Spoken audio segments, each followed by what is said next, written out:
Jenny और Lindsay अपनी car से एक सुनसान रास्ते से होकर क्लब जा रही थी, लेकिन अचानक से उसके कार का टायर पंचर हो जाता है। लिंडसी अपने फ़ोन से कार सर्विसेज को कांटेक्ट करने की कोशिश करती है, लेकिन उसके फ़ोन में भी नेटवर्क नहीं होता।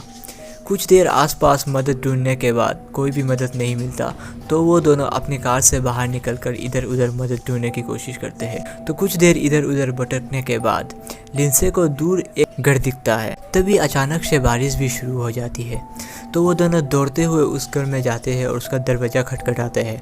अंदर से एक आदमी आके दरवाज़ा खोलता है, जिसका नाम डॉक्टर हीटर है। वो दोनों डॉक्टर हीटर से पूछते हैं कि क्या हम आपका फ़ोन इस्तेमाल कर सकते हैं और थोड़ी देर के लिए अंदर आ सकते हैं। डॉक्टर हीटर जवाब में पूछता है, क्या तुम दोनों अकेले हो? तो ये लोग बोलते हैं, हाँ हम दोनों बिल्कुल अकेले हैं। फिर डॉक्टर हीटर उन दोनों को अंदर आने देता है। फिर कुछ देर उन दोनों से बात करने के बाद डॉक्टर हीटर उन दोनों को 2 ग्लास पानी ला कर देता है, जिसे पीने के बाद जेनी और लिंडसी बेहोश हो जाती है। जब लिंडसी की आँख खुलती है तो वो देखती है कि उसके हाथ और पाँव बंधे हुए हैं एक बेड से, और उसके बगल में दूसरे बेड पे जेनी भी है। वहाँ पर एक तीसरा आदमी भी होता है जिसका भी हाथ और पाँव बंधे हुए हैं। ये सब देखकर लिंडसी और जेनी बहुत डर जाती है और चिल्लाने लगती है। फिर कुछ देर बाद डॉक्टर हीटर आते हैं और उस आदमी से बोलते हैं, सॉरी माय फ्रेंड, तुम्हारा मैच नहीं हो रहा, मुझे तुम्हें मारना ही होगा। ये बोल के डॉक्टर हीटर उस आदमी के ब्लड में एक मेडिसिन इंजेक्ट करता है, जिसके बाद धीरे धीरे उस आदमी की डेथ हो जाती है।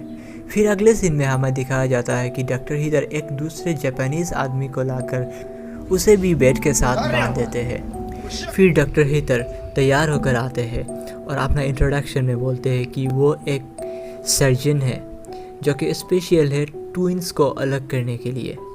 लेकिन वो बोलते हैं कि 6 मंथ्स पहले उसने एक नया प्रोसीजर का इन्वेंट किया है, जिसकी मदद से 2 लोगों को आपस में जोड़ा जा सकता है।